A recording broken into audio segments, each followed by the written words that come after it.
Hello students, good evening to all of you. Hope all of you are well and you have completed the last topic. You have watched the video well and attempt the numericals. The next topic today we will discuss is rounding off in chapter 2 11th class. Request है सबसे properly video बार बार देखें, दो तीन तीन बार कम से कम. कोई भी doubt आता है तो मेरे से तुरंत पूछें. चलिए राउंड ऑफ का मतलब समझते हैं. इससे पहले सिग्निफिकेंट फिगर्स में कहीं भी कैलकुलेशन हम करेंगे तो हमें राउंड ऑफ की रिक्वायरमेंट होगी. राउंड ऑफ करते कैसे हैं? There are some rules to round off. What are the rules समझते हैं. To explain the rules, let me take an example.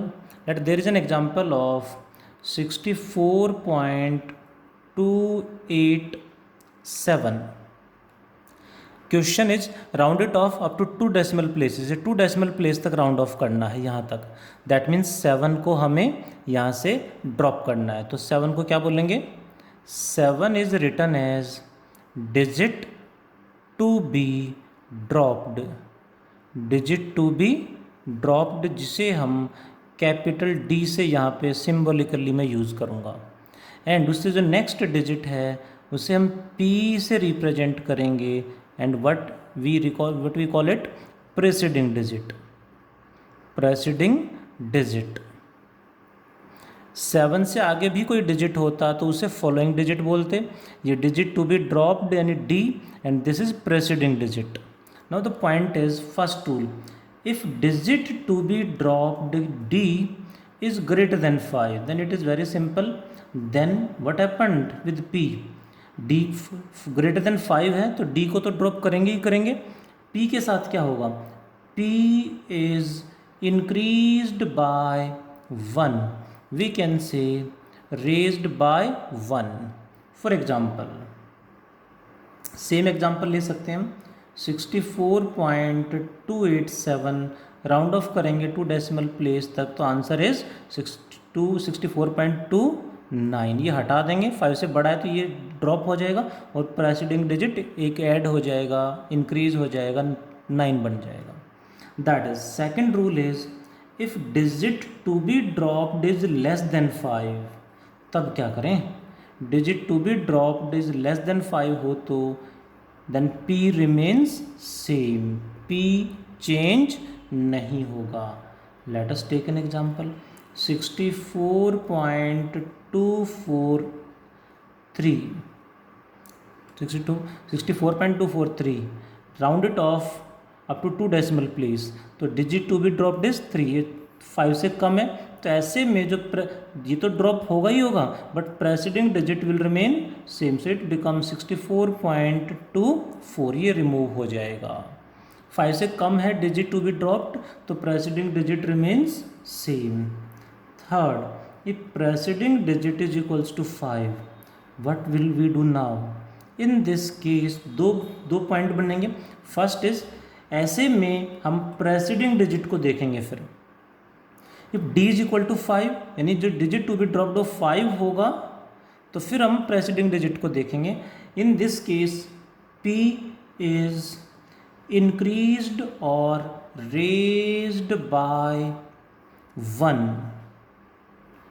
If p is odd number है तो एक इंक्रीज कर देंगे.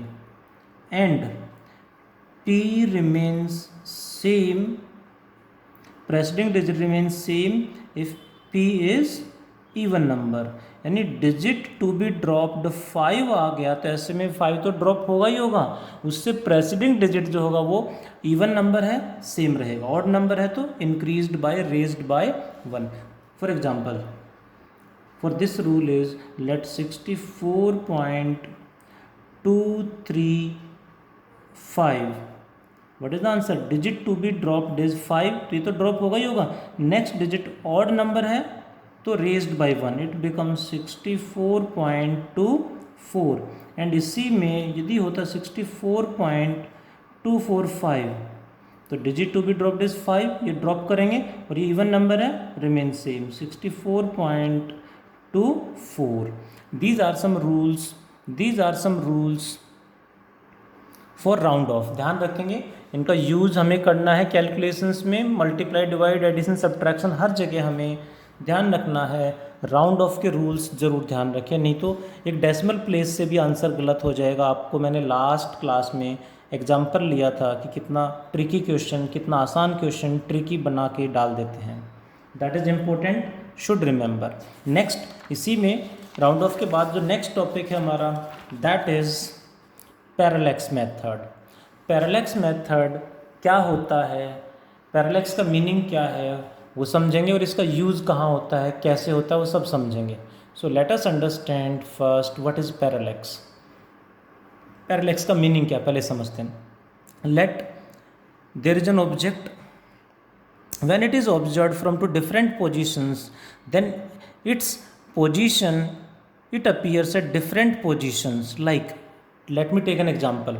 All the students, आप सब जहाँ भी बैठे हैं, अपने सामने पेन को अपने सामने रखें, दोनों आइज़ के बीच में, बिल्कुल सामने, and observe the pen from right eye by keeping the left eye closed, then you will got the position of the pen. Now do reverse, means keeping the right eye closed, observe the pen from left eye, then you will got कि pen की जो position है वो पहले यदि यहाँ थी तो अब पोजीशन दूसरी जगह पे अपोजिट दिखाई देगी।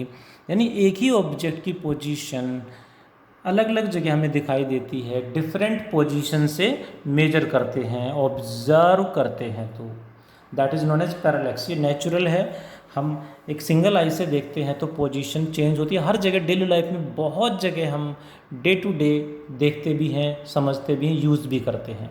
कभी ध्यान देना इस बात पे कि लेफ़्ट आई से अलग जगह दिख रहा है, राइट आई से पोजीशन अलग दिख रही है, that is known as parallax.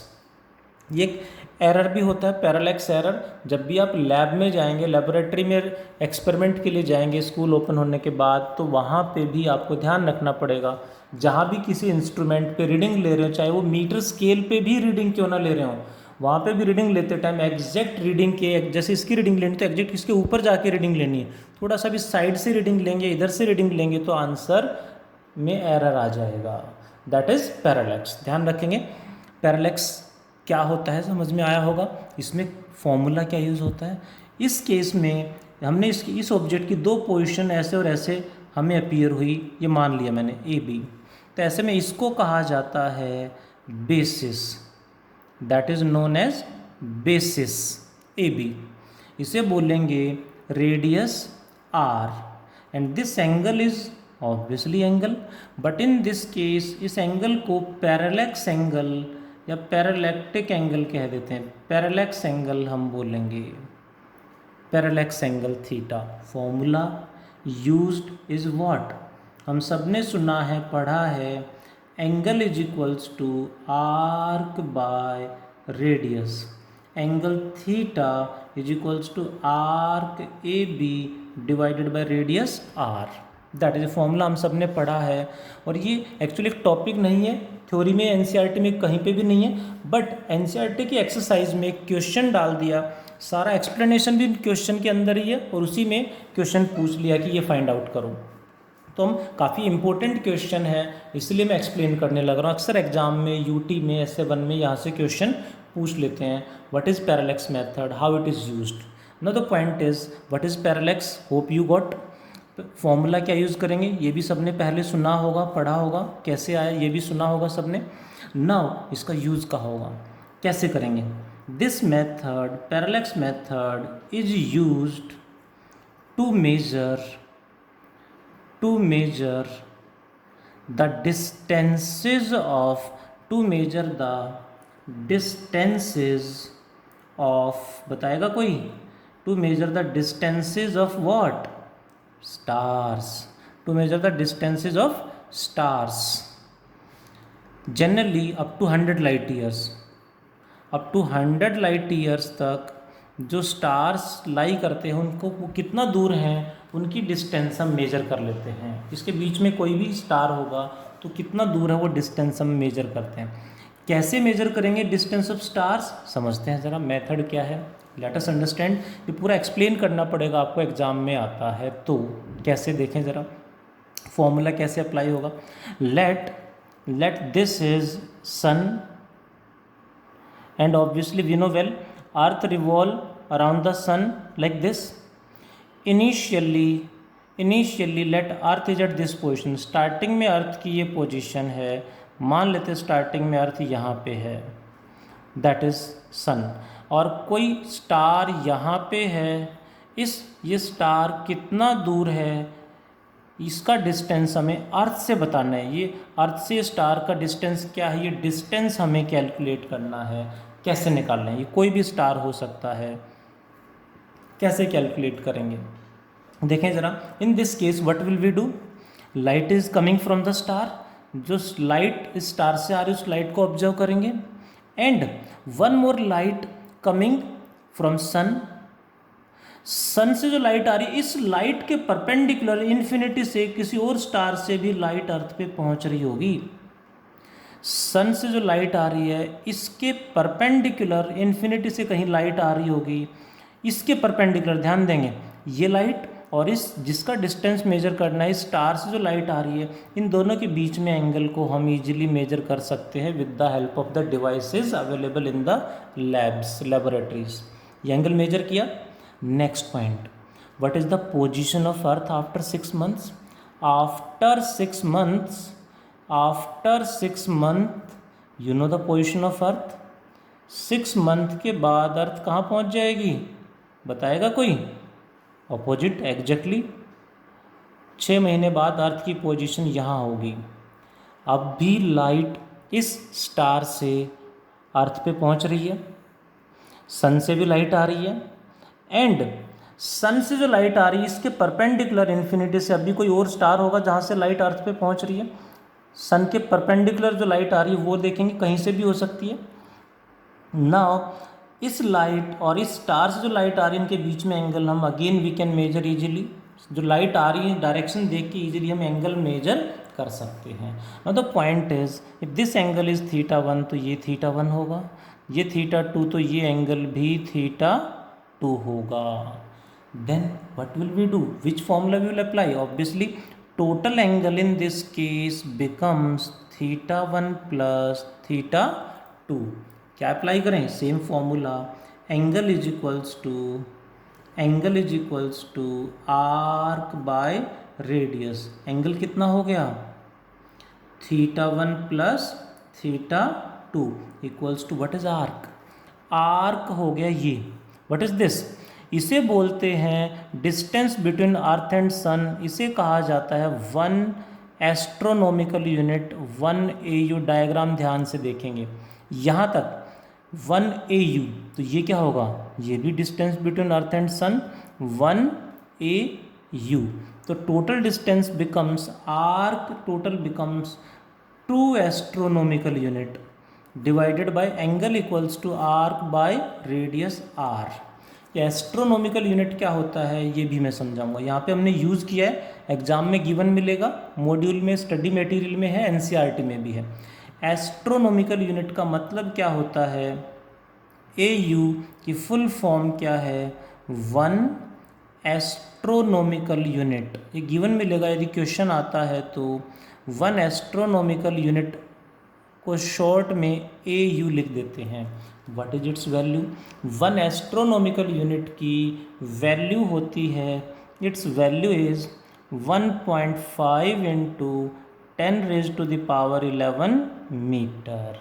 What it is है क्या ये?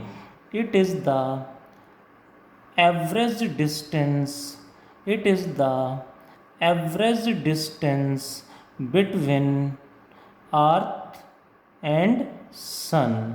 अर्थ और सन के बीच में कई बार बोलते हैं डिस्टेंस चेंज होता रहता है, तो average distance between earth and sun या distance between earth and sun कह सकते हैं।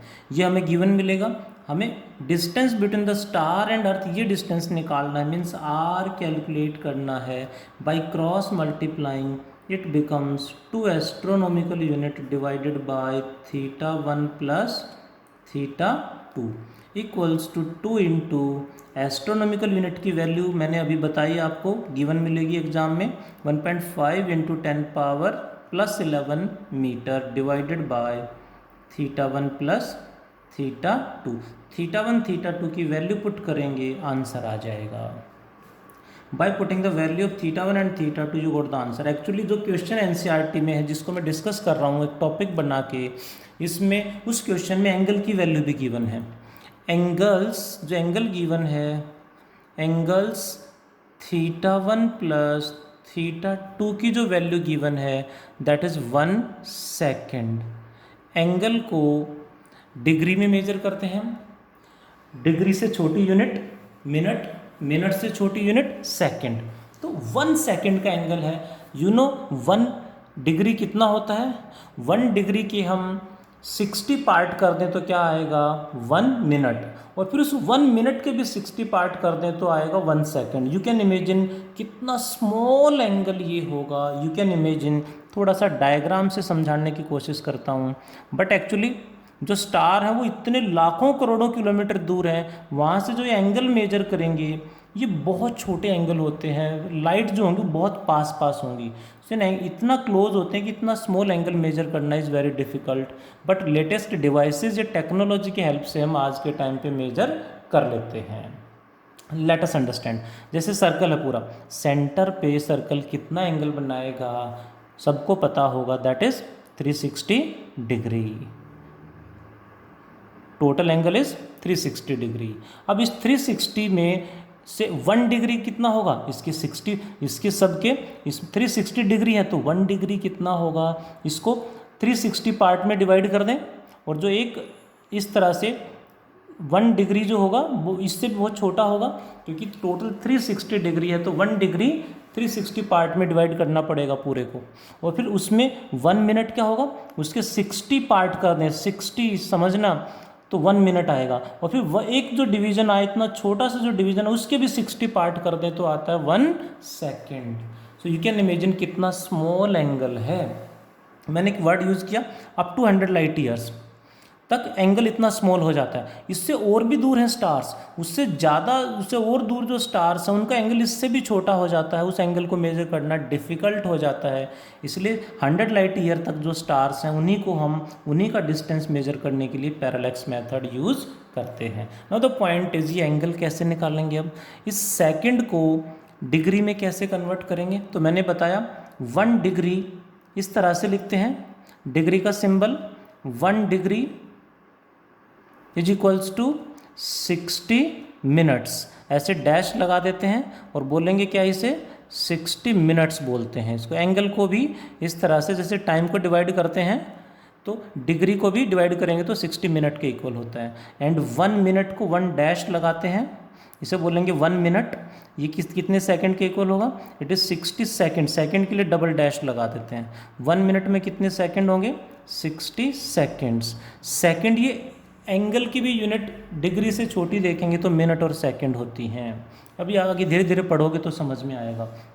सो 1 सेकंड को डिग्री में कन्वर्ट करना है तो पहले इसे कन्वर्ट करेंगे मिनट में, 1/60 मिनट, मिनट के लिए सिंगल डैश, और फिर 1/60 क्या आ गया? मिनट। इसको किस में कन्वर्ट कर दें? डिग्री में।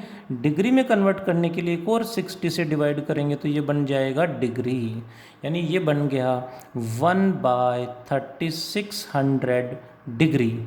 लेकिन एग्ज़ाम में मैंने पढ़ाया था इसी चैप्टर के स्टार्टिंग में एसआई सिस्टम। एसआई सिस्टम में एंगल की यूनिट रेडियन होती है, डिग्री नहीं होती। So degree is the practical unit in India, but international level पे या इंडिया में भी आज के टाइम पे हम एसआई सिस्टम अप्लाई करते हैं, अप्लाई करना स्टार्ट कर दिया है और वही हर जगह एप्लीकेबल है, तो एसआई सिस्टम में ही पुट करें हमेशा। तो अब इस डिग्री को रेडियन में कैसे कन्वर्ट करें वो भी समझाता हूँ। 180 डिग्री आपने सुना होगा पाई के इक्वल होता है। 180 डिग्री इज इक्वल्स टू, जो पाई हम पाई लिख देते हैं वो पाई रेडियन होता है। 180 degree is pi radian. 90 degree क्या था? 90 डिग्री को हम π/2 लिखते हैं, तो π/2 क्या है? रेडियन है, और 90 क्या है? डिग्री है।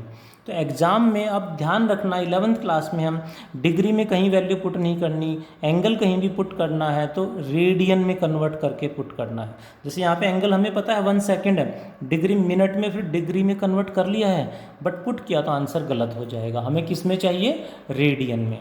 सो डिग्री को रेडियन में कन्वर्ट करेंगे, 180 डिग्रीज पाई रेडियन, तो 1 डिग्री कितना हो जाएगा? 180 नीचे चला जाएगा।